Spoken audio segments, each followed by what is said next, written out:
Word around is your philosophy professor's got a bit of an alcohol problem. Oh boy, that's just one of his problems. I just hope you're not starting to care for him too much in the wrong way. You suffer from despair. How comforting that would be. Are you aware of what's going on with this too? It was at this moment that my life came together.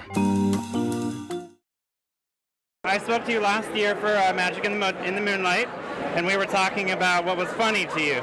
And you talked about like a fat woman slipping on a banana peel was funny. Always funny. And in this film, it's different. It's more of a dark comedy, and it talks about Joaquin's, inner monologue, which I think is very funny, and it's about morality. And this seems like it's going back to like your days with Match Point and with Crimes and Misdemeanors and the Whodunits. Yes, it's more in that genre than in like Sleeper or something like that. You've done almost as many films as your age. Why did you decide to go back to kind of a whodunit at this point in your career? I had an idea for a film. I thought people would like it, and I did it. And I was fortunate enough to get two incredible actors for it. So I was thrilled. And you've had a number of different, muses over the years. Mia Farrow and Scarlett Johansson and Emma Stone and Parker Posey are kind of new on your list. What do you find in them? Well, Emma Stone is a great actress. She's fabulous. And Parker Posey is the first time I worked with her, and she turned out to be wonderful. So I'm using her in my next movie. And your 2016 film, right? Yes. Which unusually has Bruce Willis in it, right? Unusually, yes. And this film, I also noticed you used a different aspect ratio. You're using 2.35 to 1 aspect ratio. Are you evolving your look and feel? No, I was just talking with the cameraman. We thought it might be a good look for this film. It'd be an interesting aspect ratio for shooting in Newport. So we tried it, and it did look good, so we kept it. And do you feel like you're ever going to be fine, stop making films, or are you just going to do them for as many as you can? I'll probably do them as long as my health holds out and people are willing to finance them, because they're enjoyable to do. And Ron Shays has been a good friend and partner with you with these films, right? That's great. Ron is one of the only people I know who can top me. So I like to banter with him. Yes, he's a wonderful guy, and I like working with him. And he's very sensitive to, my artistic needs, and very, very, generous and helpful. And not just with me, but with a number of things in his life. And have you thought about filming in Chicago? I was just saying to someone, it would have to be in the fall or the spring, because the weather in Chicago in the summer and winter is like the weather in New York. And I wouldn't film in New York in the winter or summer, and I couldn't. But when my kids graduate and I don't have to shoot in the summer, then it might be a possibility. Was it working for Woody that attracted you to this film, or was it the character? Of course. That's like every actor wants to work with Woody Allen. He's influenced so many filmmakers and actors and his style, and he's just, made a big impression. So I was really excited about it. And then I got the pages, and it was so natural. The writing was so funny and made me laugh, and it felt so easy. It was so natural and real.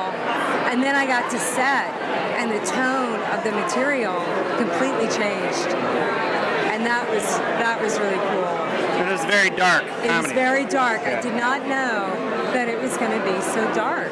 Yeah. It was obviously very different than what he did last year, Magic in the Moonlight. That's right, yeah. But, so your character is kind of,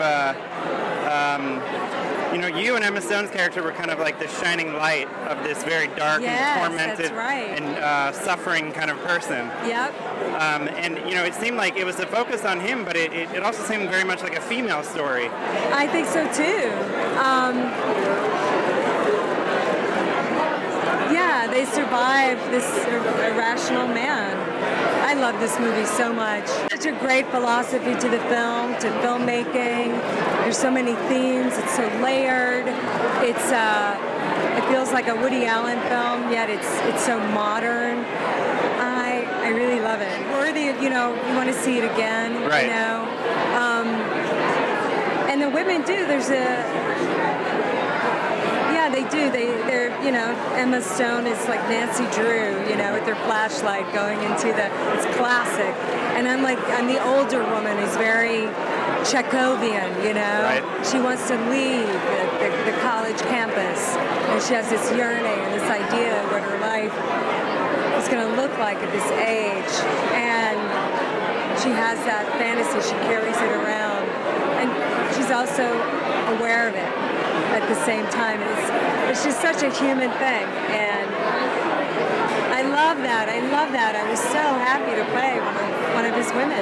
It's also funny, because you're talking about murder here, which isn't funny, but the film makes it, because it inspects the morality from a philosophy guy about whether that's right, and how he justifies that he made the world a better place by ridding it of this bad judge, and Yes. it's funny, and how he doesn't really have any emotion when he does it, but obviously Emma Stone's character thinks it's awful, and your character kind of denies it because you want to run off to Spain, and it's like you had the same kind of intuition, but I think your romance for him takes over the fact of what he did. I think she's like, there's not a lot of time on the planet.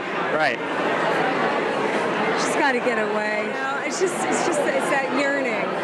And so you're going to be working with him again. Yes. In 2016. Let me tell you what the movie's about. You want No to one hear it? knows. What is it about? I can't tell you. No one knows, right? But it's with Bruce Willis, which is very odd. I know, and Kristen Stewart. Very strange. He's got wit though, Bruce Willis. Well, we'll find out. You're too young for moonlighting. Oh yeah, right. Well, And he's got some old kind of he's kind of old school. well, we look forward to it.